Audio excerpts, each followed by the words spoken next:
Lasuka lahlala. Welcome to yet another episode of Umbhoxo Review. We're coming to you live from Fish Food Daily. So xa siqinisa midfield namhlanje sigqibe siya stadium sibukela amabhokobhoko. I'm not alone, obviously. I am with a legend right next to me, Zola Mazwi, who's the junior high performance manager. Khronman, am I right? Kuhle mntana Nkosi, kuhle man. It's great to have you guys here. Ubumbo, obviously not the first time. So yeah, it's a follow-up from the last time you guys visited. And I think back then you were powered by engine, if I'm not mistaken. So yeah, great man to see Amachita, OCC, Bobumbo, Ngumdelapa. And we're hoping for a great day. And the Springboks should make us proud. Definitely, they should make us proud. I'm actually wearing a number one. I wish I could turn around, which is the battle for number one, and that's all about today's game, basically. But we'll get into that a bit more later. And if you look on your role, Khronmanyam, Abago Sharks, you're a junior high performance manager. What does your role encompass, basically? Yeah, Mills, so just to give you background, yeah, I'm the Kale and Dala Nami Rapi most through school, but unfortunately, I was not fortunate to go in school in the likes of Dale College or the likes of, Selborne College, when Funde Klopo High School up in Natal Midlands. And I had love for rugby and cricket. And so I went on to become a rugby coach with Sharks Primary Schools. And then I went on to Emersburg College as a recruitment officer and then joined the Sharks just after COVID.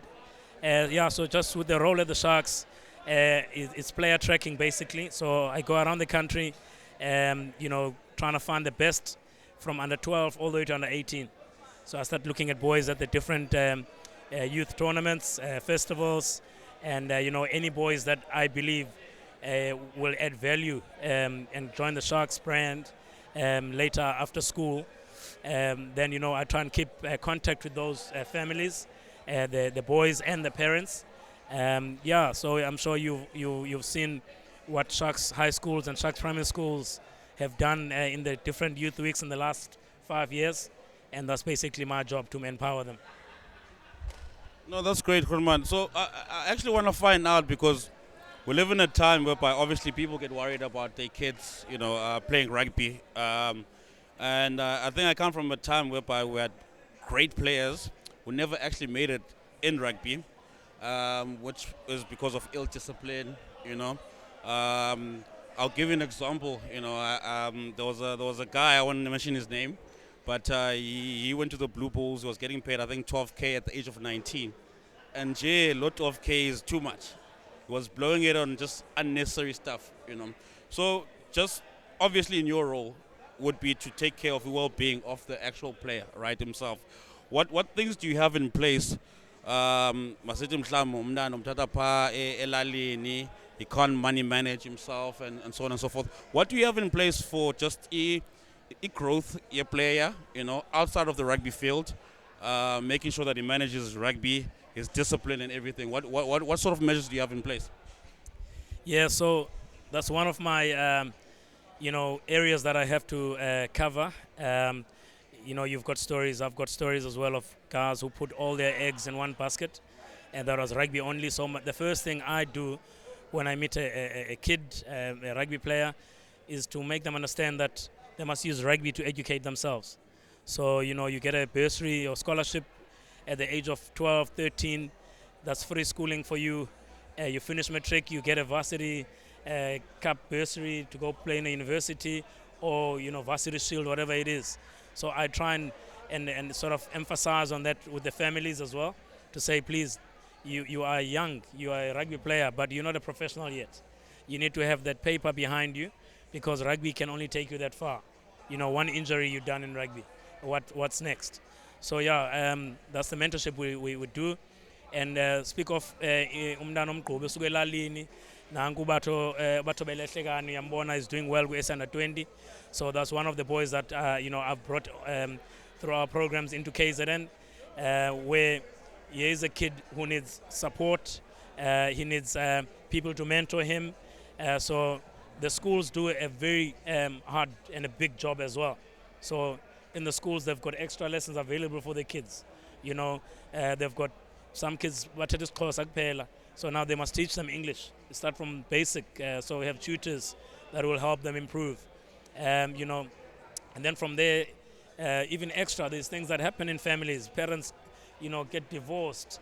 There's death in the family. There's that and that. So, you know, Umdana, you need to make sure that you keep talking to them. Get them those psychologists that we are able to do, sports psychologists. We can provide. There's injuries. So we bring our kids. We've got the best rehab center here at the Sharks. And I'm sure you've heard Siya Kolisi recovering in no time. Otemba Bavuma come here. All the top athletes come to our facility for recovery. So we can provide that here in Durban through the Hollywood Sharks.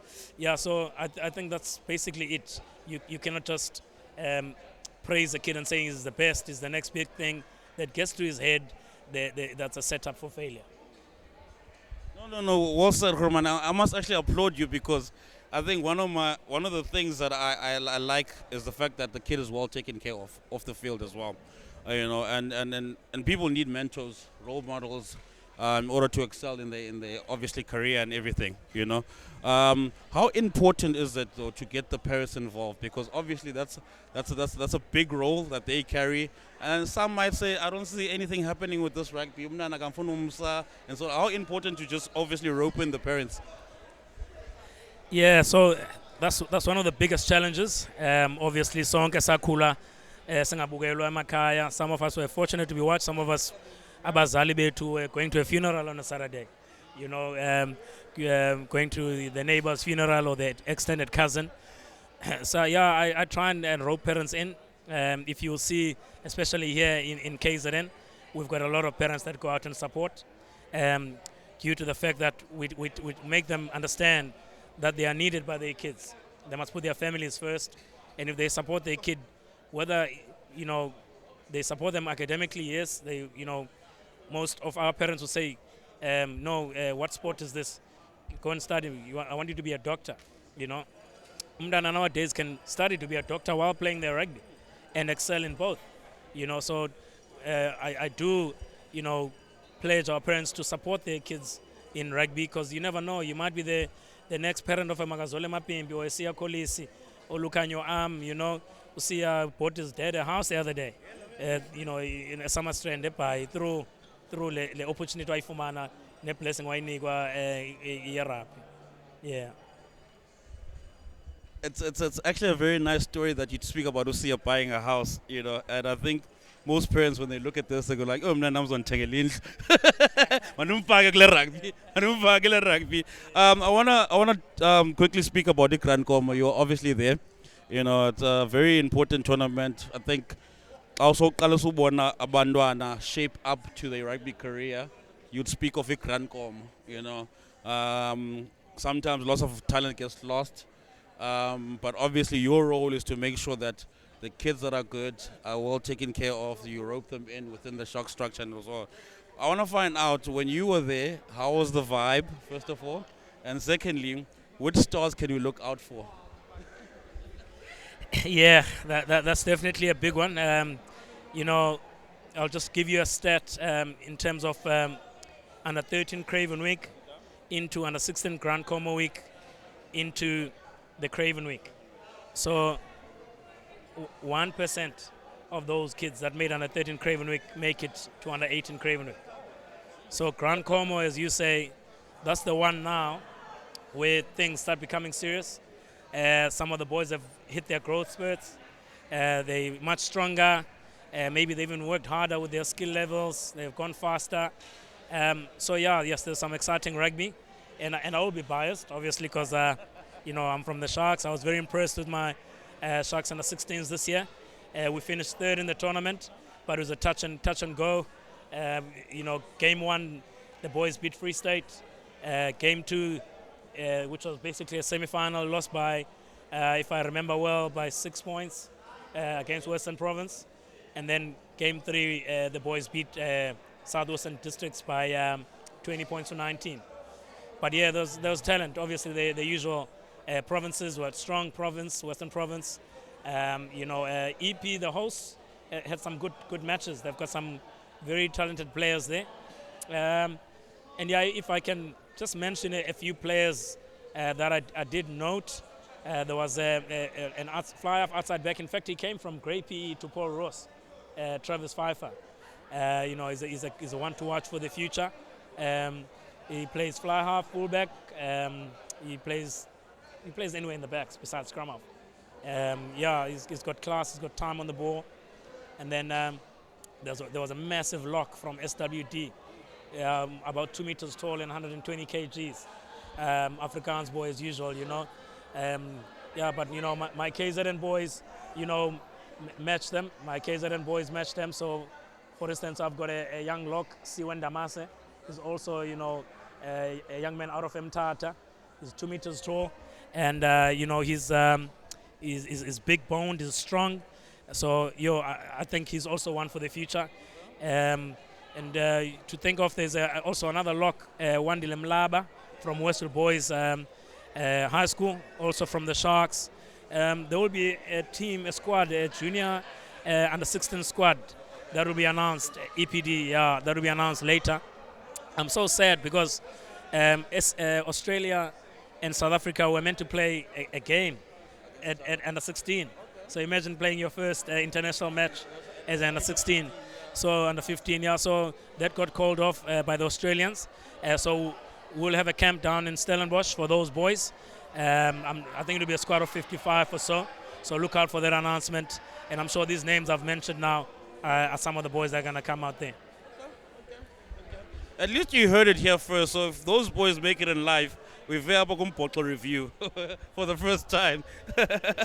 For the first time. The SA under 16 that you speak about, is it a new thing? Because I see it as a great opportunity. Boys who are 16, they get to obviously go play against other national teams, right? Also, even if they don't play against other national teams, just to get the boys into one room and start getting into the structures of SA rugby, learn. Is there also like a mentorship type of vibe going in there? But is it a new thing though? That's what I want to find out.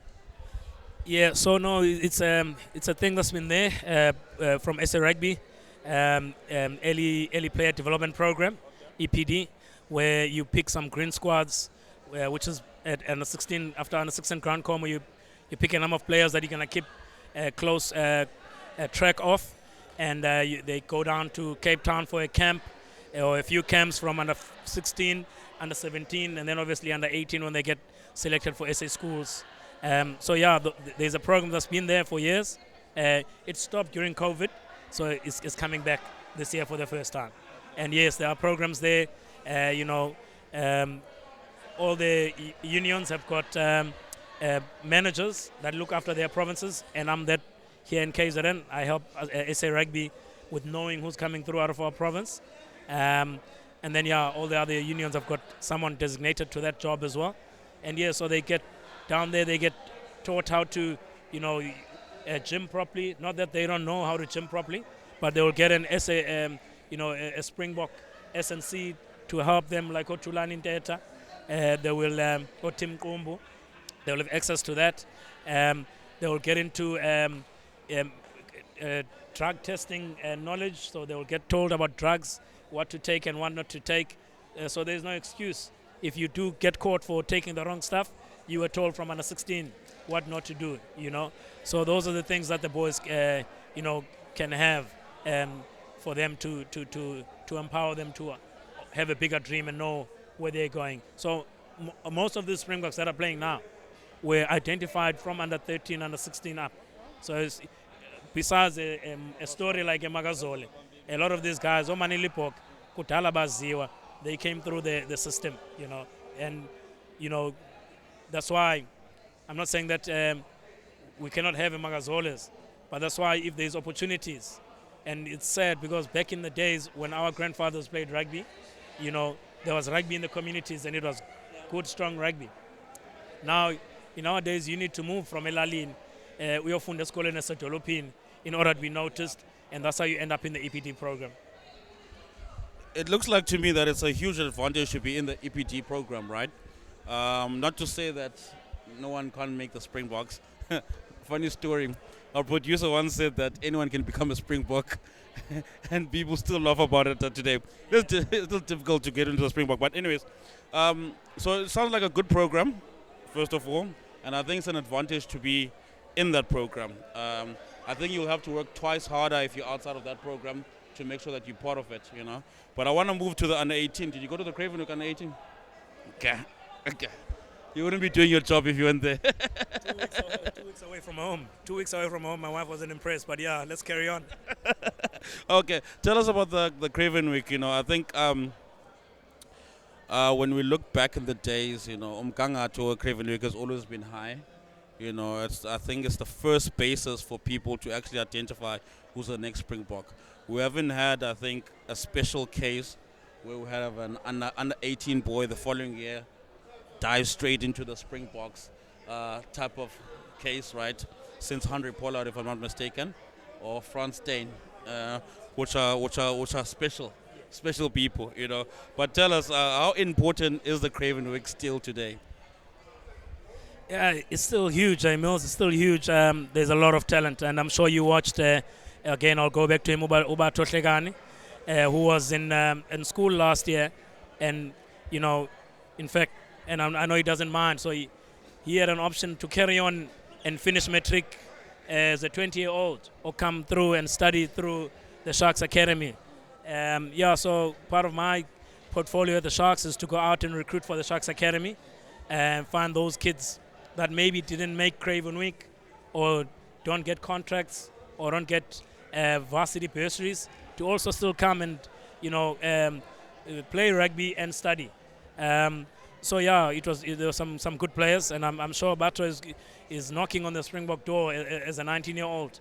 You know, remember next day he's still coming back to SA Under-20 Junior World Cup, and you know, I'll be very happy for him if you see the young men at the World Cup in Australia in 2027, and that's possible. So yeah, there are some good players. Obviously, most unions have done their signings, so we go up there just to see where we need to top up, and maybe someone who surprises us that we didn't know about. But you know, rugby season, by the time there's a tournament called Wilde Klaver up in Kimberley, and you see the best of the best there. You get to meet the parents, you get to meet the boys. So most of those boys that are at Cravenwick, I already spoken to them. I already know them. My manager has signed a few boys that we are confident we need, because you don't want to sign anyone because they're good. You want an all-rounded, well-rounded human being. Okay, rugby can only take you that far. You need to be humble. You need to want to study. You know, you need to be a team member. So those are the kids we always look out for. And I'll just share a story again, as I said, with the academy. So I've got a very interesting story with Ethan Hooker, who's now in the Springboks, the center. So the young man out of Westwood Boys High School, and you know, after COVID, there was no Cravenwick for those boys. So you know, he didn't get a contract. He didn't get scouted by anyone, and we were lucky through you know, our school, Zunjabulo Zulu. The coach of Westwood said to me, Zola, you cannot let this boy go and study, because most boys want to go study in Tux or want to study in Stellenbosch. It sounds nice for them, you know, varsity life. Nothing wrong with that.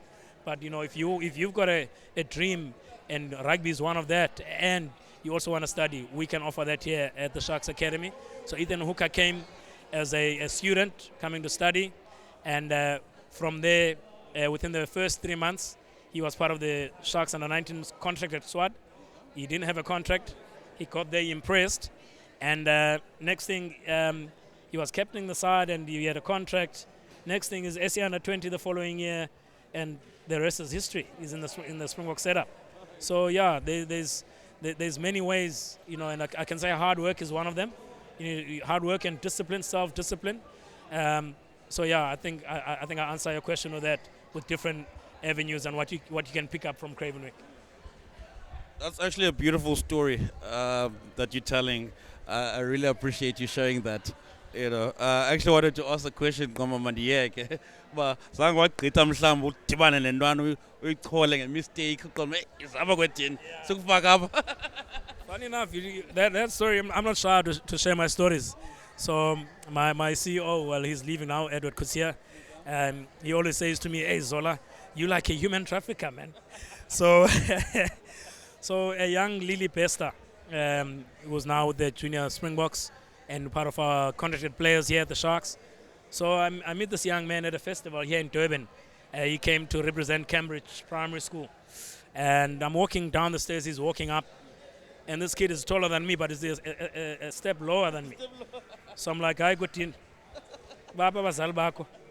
He says to me, "Over there." So I said, "Take me to your parents now." Met his parents, lovely family. The rest is history. You want me to explain more? No. Okay, cool. We're happy with that. We're happy with that. We're happy with that. All right. No, obviously today we're gonna be watching the box, right? But before we actually speak about the box today, I just wanna quickly dive into the baby box. I don't think I watched the third game though, but I know they beat Fiji. They beat Fiji, and then they lost to Argentina, unfortunately. You speak of Ubatobile Tlekani, obviously a prospect that everyone knows right now for his very awesome game that he had in the first game. Just with the baby box, and I know we spoke about it with Coach Rito as well, but I just want to get a sense from you, right? Lloyd, my co-host, would actually be jumping up right now and saying they should be awesome at baby box, But just your understanding, obviously, from a management side, coaching side, the time that it takes for them to get together, set up an alignment camp. Do you actually think that they get enough time, first of all, in order for them to be well prepared for this type of tournament? Yeah, I don't want to get political about this one. It really touches me because I do believe it looks like a setup for failure. You cannot have a Rugby Junior World Cup in Cape Town in winter with all that rain. So we are not watching rugby at the moment. We might as well just go to the beach and surf. So, we hosted, as KZN, we hosted Junior World Cups back in 2004 and 5, you remember? And we won, SA won one of those because, the weather was good. If we're going to host a tournament, I know maybe it's World Rugby that decides and maybe the unions bid, I don't know. But, if we want our boys to do well, we cannot have rugby in Cape Town in winter. It would have been better. Imagine playing in the Highveld. That will be our advantage. We're playing in Durban. It's nice and warm here. Look at the weather here, man. So for me, that's a no-brainer. It doesn't make sense. It's a setup for failure. We won against Fiji. Fiji is a tier 2, if I can call them that. And then you meet Argentina. It's soft underfoot. They are bigger. They eat steak like us there. So yeah, you're not gonna. England are used to playing in soft underfoot conditions in the UK. It's always raining and cold there. And then, you saw our boys get bullied when it came to physicality. If there was dry conditions and running rugby, we would have outrun those teams. But we can't in Cape Town. And yes, maybe SA Rugby says the SA offices are down there. It's going to be expensive to move it this side. I don't know the finances of it. But for me, it's quite. Even last year we didn't do well. We came third. Again, we've got a good program. We've got top scuba rugby in South Africa. We shouldn't be losing to Argentina. I don't even know, if they've got any top schools in world rugby. So I think that's where, for me, it's being. I'm happy for the World Cup to go away from South Africa if it's going to be in Cape Town all the time, because it doesn't suit our boys. We actually had a chat with one of my buddies about this as well, offline, and we were saying that it's actually ridiculous, the fact that every winter or hard rain, Cape Town, and you mentioned that Durban is nice and sunny, We were wearing jackets on the way here. When we got to this side, I went to go park, So yeah, I think they should move it, but it's fine. We won't dive deep into that, I'm proud of what the boys are doing out there. I think it's a great step for people to actually see the prospects. We can already tell Captain Zach Porthen, Batobile Ntlekani, some of the names that I spring when I watch the baby box, and I obviously wish them well. Let's get into the box. 6-2 split, no changes whatsoever, same team. Are you shocked? Yeah, so obviously Boxer in town, and we're excited as, the Sharks and KwaZulu-Natal community to have the Box in town, expecting a sold-out stadium. More than 50,000 people will be here today to witness the Box go 2 up. So I'm not surprised. I would say that with the new management and bringing in the likes of Tony Brown into the mix, Obviously, New Zealanders love an expensive game plan, and we tried to do that, and we won. But I think this is the second game now where it's going to work better, because now the players understand and they will know what to do and when to do it and how to do it. Because I think last week for me it was like a warm-up game to this weekend, you know. So this is the game now where you're going to see the Irish have got a few injuries. We are strong on our side. So yeah, and it's going to be humid in Durban as usual. We've got a lot of Springboks who come from the Sharks who are used to playing in these conditions. So yeah, that's going to be an advantage. And one thing I always said, even with URC, you know, why give the UK sides breaks? Because it's hot in South Africa. But when you go play in the UK, you don't get given time to go to a heater and warm your hands up, so you can catch a ball properly. You just they play you there. Just a short water break. Come, let's play, because it's cold and it doesn't suit us. So we mustn't actually be, you mustn't feel sorry for them. No water breaks. Let's play, and let's see who's going to come out, victorious at the end. So yeah, I'm excited. I had a chat with Coach Stick on Thursday. The mood in the camp is looking good. They came out for captains yesterday. I had a chat to Rassi. The boys are looking good, and I think it might even be a bigger margin than last weekend. I was actually there Thursday just to put it in there with the plastics. By the way, Zola has been a great host. I don't want to lie, you know. I think even the last time we were here, like you mentioned earlier with the engine, he's been the one that's actually taken care of us, made sure that everything runs smoothly from Umbumbo's side. So we do appreciate that. But yeah. One of the things that I liked about last week's game was how Sia performed, Peter Steph, and the way they're being utilized. If we look at the stats from a semi-final all the way to last game, I think this is the most the Springboks has actually passed the ball. 172 passes, which goes to show the Tony Brown effect of playing that expensive rugby. There obviously is a debate around number 13, which I think is not debatable anymore. Jesse Krill is performing phenomenal at that position. Although we do like our arm and want him to come back, I think it'll be really difficult for him to actually get back into the team, But yeah, I just want to find out from you, player performance, who do you like that's looking good at the moment, and where you think there should be a change?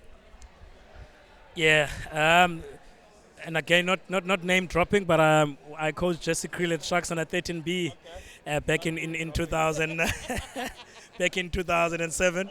So yesterday, I see him, and I say, listen, I want to meet your coach. So he takes me to Rassi, says, Coach, this is my primary school coach from back in the day. But I don't know who's a better coach. But yeah, you can meet Zola. Yeah, so I'm happy for Jesse. Obviously, it was tough after the 2015 World Cup, losing to Japan and all those, bad memories. He's come out and he's matured like fine wine. I'm very happy for him. He's a hard worker. He's always been a hard worker. He's got his game right. He's got his defense right. He carries well. He's strong. So he's our weapon now. So what they did last week, obviously you notice that Jesse carried more than Damien. Usually it's Damien doing all the carrying. And I don't know if they're going to go the same route this week, because now it's a decoy. The Irish are waiting for Damien to carry now. Someone else is carrying in a wider channel. So I don't see them changing much. They might tweak a few things there and there, player roles. Speak of Lucanio, obviously naye injuries zimbetile, even before the World Cup, and then again now during the EPCR. So I do hope he does come back. It's good to have depth. So, that's a 13 channel.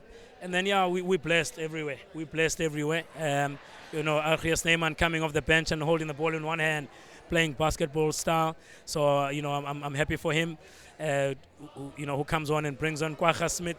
I think I need Kwacha to do more. Your wrong 10 must do a bit more, especially in the breakdown. Who else? Pollard. His kicking for goal, was a bit off. We do hope he brings it back, and I'm excited for Sasha. Feinberg Umgomezulu. I'm excited for the young man. And you know what? He almost came to the Sharks out of school, but nothing against him. He's done well. You never know. Maybe he might join us in the future. But yeah, he's a young prospect that's coming through. And getting Grant Williams coming on the second half and speeding things up also has that X factor for us. So yeah, those are the positions, and obviously the bomb squad to mention last. That bomb squad is making people talk. Yeah, is making. I think England might have played a 6-2 split this morning. I need to double check on that. So other unions can see. Look at that last scrum in Loftus, what it did for us. That was basically the game done.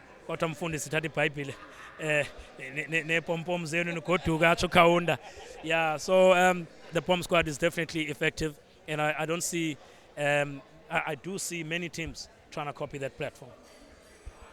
I think also Ireland played a 6-2 split earlier on in the year as well. So Oras is actually changing the game and how people actually look at the forwards and how to utilize the bench itself. But yeah, anyways, so I want to ask you a last question before we close, right? You said it's going to be a bigger margin today.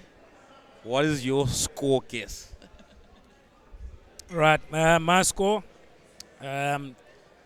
after I've seen what the conditions look like, and that second half, the tempo being up by the Springboks, I do see us taking it by 30 points to 14. 16-point difference.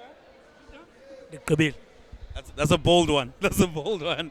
All right, we usually play this quick game where I'll ask you 5 questions. From the top of your head, you just answer. I'll hold the mic for you. It's fine. All right. What makes you tick? What makes you angry? Being satisfied of what I've done. What's the first thing you do in the morning? I check my phone messages. Okay. Who's your favorite rugby player ever? Stephen Larkham. Nice one. Nice one. Nice one. All right. And your favorite position in rugby? My first position was centre, but I ended up as a fullback, so I enjoyed fullback, and I played fly-half too. But fullback, I like space, so I like running from the back, maybe similar to a Fassi. The likes of Wio Zanga, I was one of those fullbacks too. Skillful. And then if it wasn't rugby, if your career wasn't in rugby, what would you do? So I was meant to go to the Weather Bureau. I was meant to be in Labapa. That was where I was going. I was very good in geography, and the weather school had offered me a bursary. And all I had to do was pass with a B. And I was busy playing PlayStation in my metric finals and didn't get the B. So I lost that bursary opportunity. But I don't look back. I don't regret. My life is in a good place. And rugby has given me that platform. You certainly have been a good weatherman because you gave us the weather before we got to Durban. So I see it.